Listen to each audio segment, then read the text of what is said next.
Quentyn Taylor, welcome to the podcast. Thank you, Robby. Thank you for having me. It's a pleasure having you. Where are you at right now? I'm in West London at the moment. I'm in my garden office, my garden studio, as I like to call it. Lovely, lovely. I can see that this is not your first podcast. You got the setup there.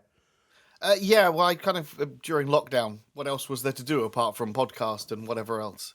Yeah, so you can guess when this podcast started, I guess. Yeah. 20 years in Canon. Yes, well, I've been here for 23 years because I started at a .com first of all for Tango, the online photo album people, who created Zimkey, and people might know people like Simon Wardley, one of the titans of the industry. He was the CTO and then CEO for Tango eventually. And then basically we got bought by Canon, and I moved across to Canon, and I started information security in Canon because back then it wasn't common that all companies had InfoSec teams. And so really, this is 20 years ago, I was the first one to go in and say, I think we should have an information security team. Why did you need that back then? Because there were incidents occurring. This is pre-Blaster, pre-Code Red, pre a lot of these other viruses that were bouncing around. And so at the time, the big threat was not from ransomware. It wasn't from, it was web defacements and worms that were spreading machine to machine to machine to machine. Remember, a lot of people had flat networks, and they had very much more, their networks were based on the armadillo principle, that they were like crunchy on the outside, soft on the inside. As soon as you got through, you were everywhere you wanted to be. And so there was a little bit of financially motivated crime going on, but unless you were handling credit cards, you weren't so exposed to it. And the data theft wasn't there. That's something that's evolved over time. But anyway, so people at the time did not commonly have an information security team. And so I said, well, look, we need to have somebody who can sort of who can rally the troops and kind of unify all of the efforts that we may have for information security. And so a gentleman by the name of Hans was the essentially the CIO at the time. And he went, no, I agree. We need somebody. So why don't you come over to Amsterdam and form a team? So I did. And the rest is history. A lot of those malwares you just named, they're like they're rooms in our building, Blaster and PlugX, and actually the code is on the wall. You can see it on the wall. If I think back at it, we didn't realise it at the time, but they were actually the nice problems to have. Although they seem pretty dramatic, when you move forward now into sort of ransomware, into double extortion ransomware, or triple extortion ransomware, that's where it really is a bit of a company killer. We thought back then was bad. Now we realise that this is actually even worse. And I wonder what we'll be thinking about in 20 years further down the line. All right. In 20 years' time, we'll be looking there and going, my God, back there in 2023, we didn't know what bad looked like. This is bad. Well, Mr. Taylor, the 21st of March, 2043. Yeah. We'll see you here. Definitely, Robby. We'll be on this podcast. By the way, what was Canon up to those days? Or what is Canon up to these days? I know 20 years ago, what were you working with then? And how has Canon as a company sort of evolved in your product line and your focus? In terms of product line, so back then I was very much doing IT security and purely just IT security. And now I look after IT security, I look after product security. If a customer comes to us with a security concern, my team also looks after that. If someone were to go to our new product security website, psirt.canon, that's psirt.canon, if you go there and report a vulnerability in one of our products anywhere in the globe, that comes through to my team as well. We triage it, we do the initial scoring, and then we get it through to the correct person in either Japan or globally to make sure that the issue can be fixed. So that's a huge evolution. And I'm not sure there's many other sort of heads of internal security who also look after the product security as well and have both of them under one house. But I would assume that you have teams underneath you for those specific areas, correct? Yeah, I have two distinct teams who look after those two different areas. And it's really, really interesting because you've got a sort of a complete different approach. So I have a vulnerability manager, for example, in both teams. And the vulnerability manager, obviously in the internal information security team, doesn't do very much with the development of the fix because, of course, the vendor develops the fix for us, and they have to track the fix all the way through and make sure all the machines have been patched. Whereas my product security vulnerability manager has to actually take the vulnerabilities like raw when they're just still being discussed by the researcher and start to work out how we could fix them, how our customers could fix them, and then get the patch out there. And that's kind of where his job finishes. So it's really interesting to see that in that one job, because you've got that two aspects, that there's totally different aspects of the same job. I know that you've heard it on LinkedIn. You're like, we're always complaining about vendors taking so long to fix these things. And what's it like on the other side of that?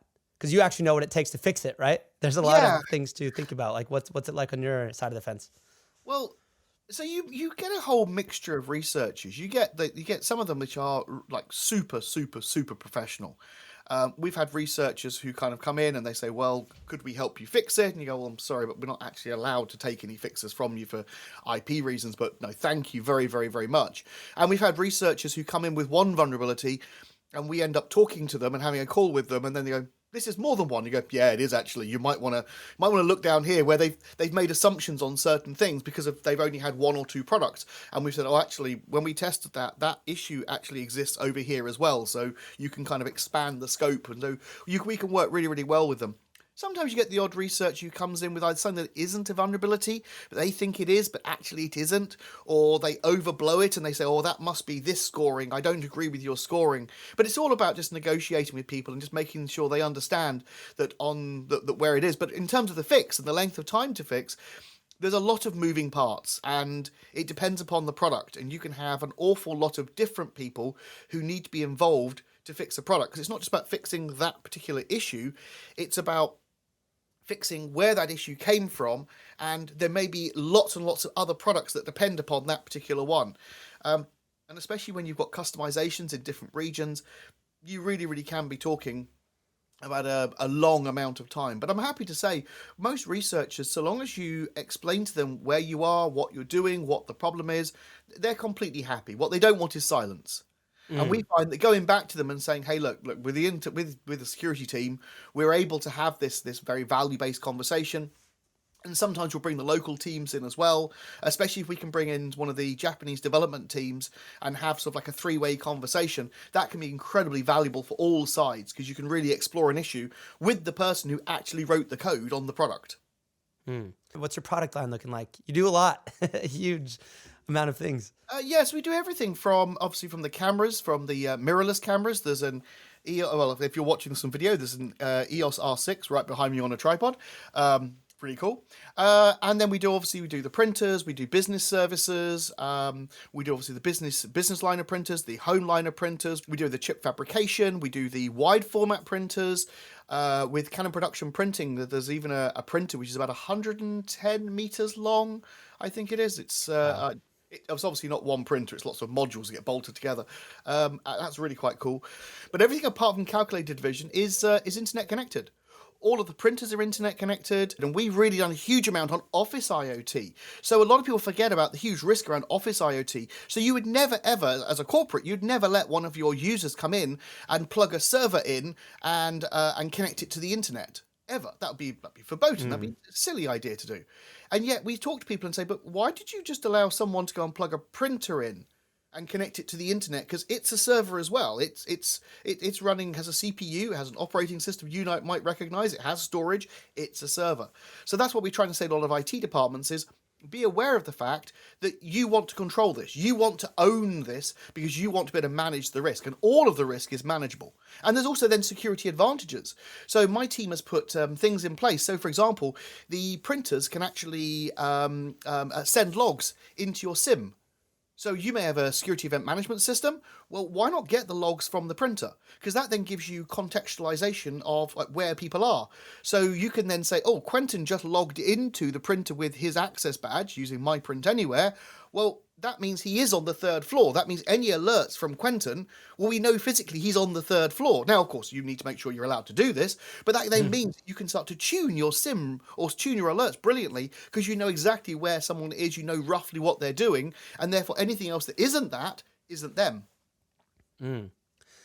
I'm sitting here trying to think about the last time I heard of like an Office IoT like breach. Like, you had the the HVAC from Target, their ventilation system or something, and then there was like this casino that had a fish bowl or an aquarium that was connected. Can you think of any like recent examples that highlight the importance of securing office IoT? So printers, if they're not managed or maintained and not patched, can be an issue. There are some stories. I'm struggling to think of the company names where there have been printers that have been compromised. If you think about what a printer is, it sits there in between the physical and the digital. So not only is it accumulating data on the printer, you don't tend to print documents that aren't important. So the printer then becomes a target. As well as I said before, the printer has an operating system, the printer has storage, has a hard drive. So if you can get onto the printer, then essentially you can, if the network is not configured correctly, then potentially you could use that as a bridge point. But if you do configure the network correctly and put your printer in its own dedicated printer VLAN and isolate it from everything else, then you're following good security practice and you're isolating yourselves from these issues. So I mean, attackers go for these printers because they have sensitive information, maybe like an address book, and they're connected to other parts of the network. Well, not just maybe address book. They could also have previous print jobs. Yeah, right. Remember that depending on how you're printing, they will be having print jobs coming through them. They'll be having access badge information coming through them.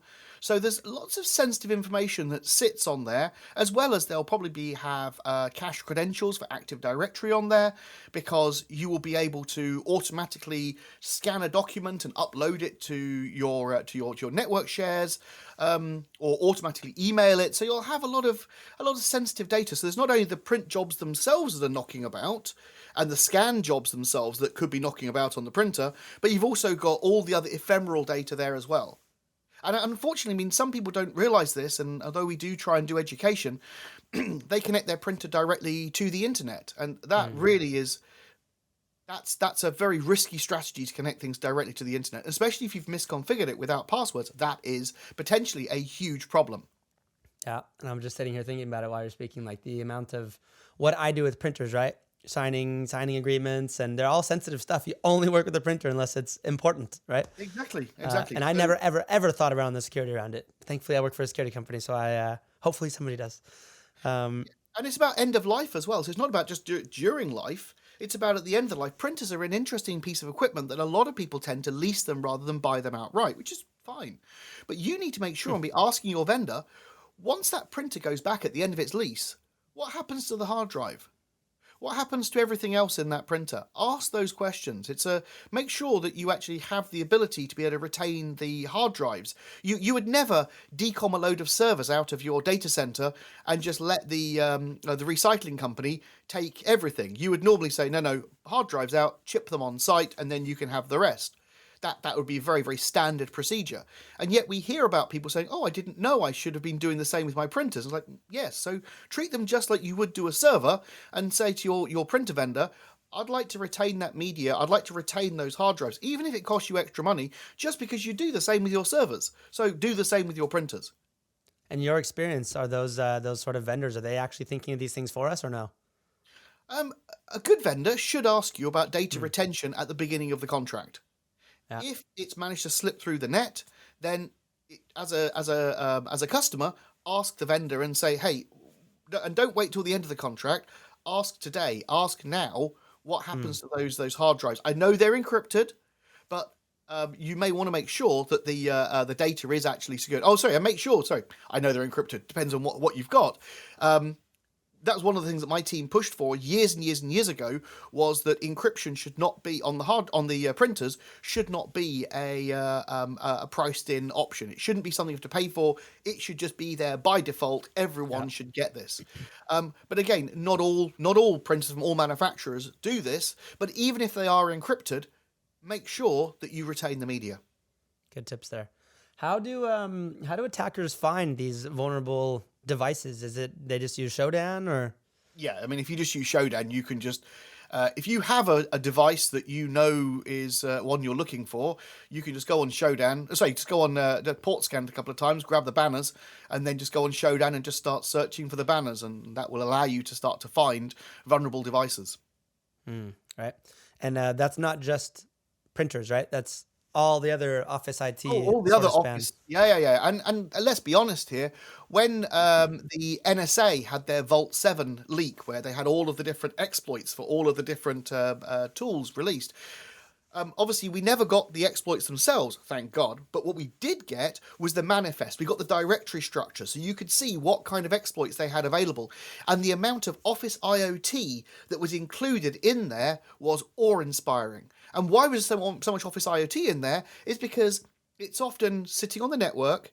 It's dual home, so it sits on the external network and the internal network. Think of video conferencing equipment. It needs to be able to talk internationally, otherwise you can't talk to anybody else.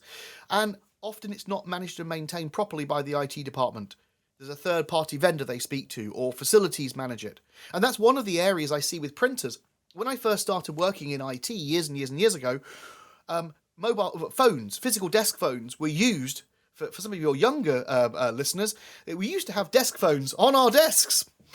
Who'd have thought it? They've all disappeared. But anyway, the phones themselves used to be on the desks, and every time you did an office move, there'd be a whole list, a printout of all the different patch ports that had to move as everyone had to reconfigure all of the extension numbers. And then we moved to voice over IP, and at that same time, in many, many companies, the ownership of desk phones moved from facilities into IT. And suddenly the management got a lot better, etc., etc., etc. However, printers never made that transition in many cases. So they're still with facilities. And I would say if you're any of the listeners out there, if you're working in a corporate IT department, why not take these devices over? Why not have them? You should do.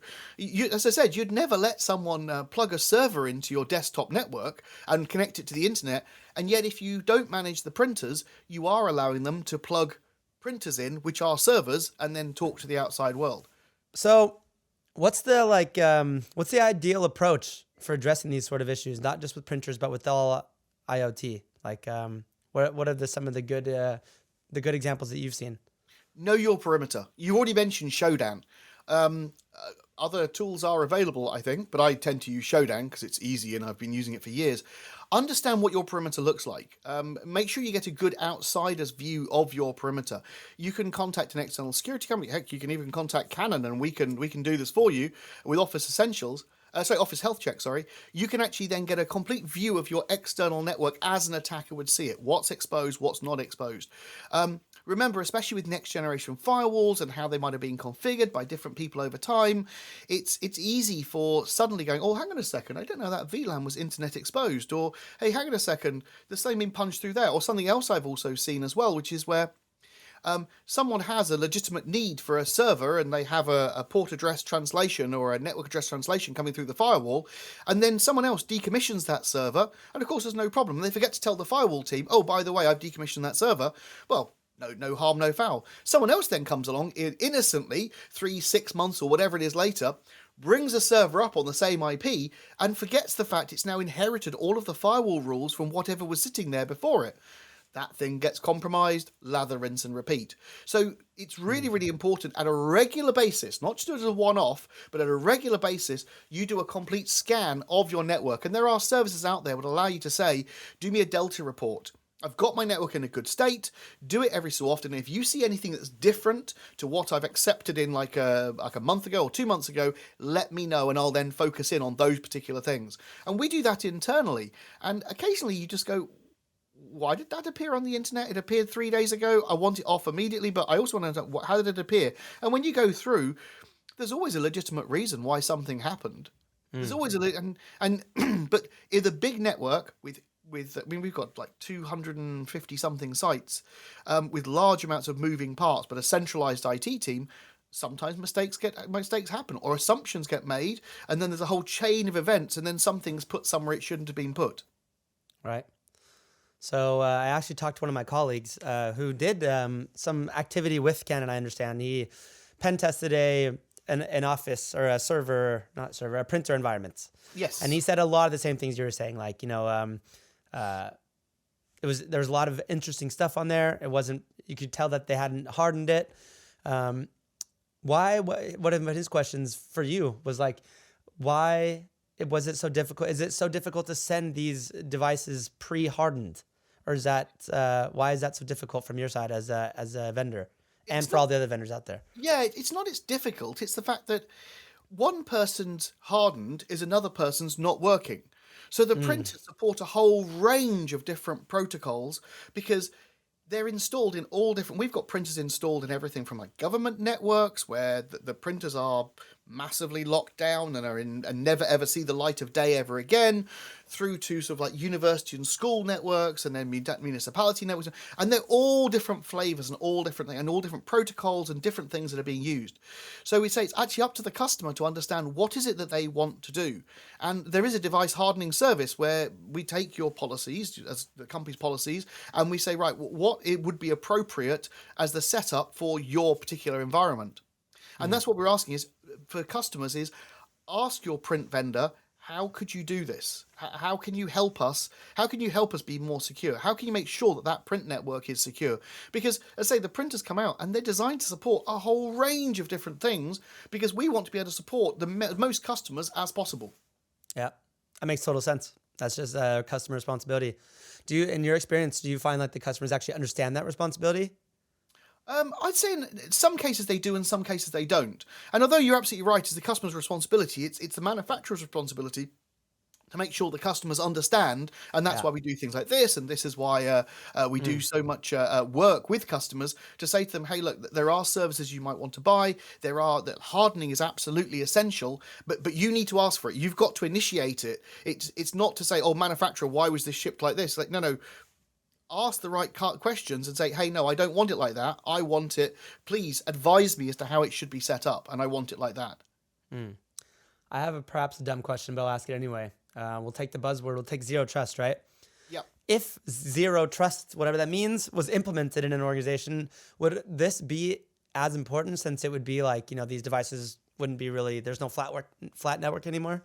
How does zero trust affect this conversation? Yeah, so zero trust means many, many different things to many different people. But taking the common thing, so zero trust would improve things dramatically.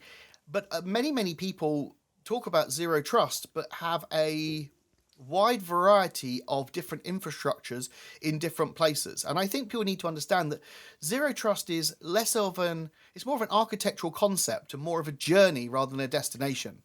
I don't think we ever will have implemented a zero trust architecture or infrastructure anywhere. I think we will be on the path, and you'll always be on the path, but you'll never ever get there.